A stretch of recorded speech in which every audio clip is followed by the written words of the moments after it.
Hi, I'm Sally Helgesen. Forbes called me the world's premier expert on women's leadership, and I'm here for right selection.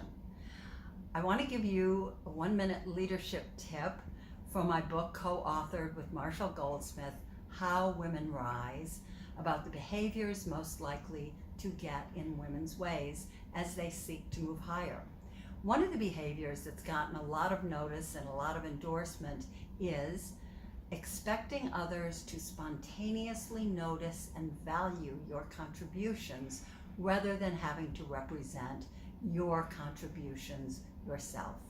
One of the things that's very helpful for women who are reluctant to do this is to remember to present what your contribution is as information that can be of value to someone else, not simply being all about you.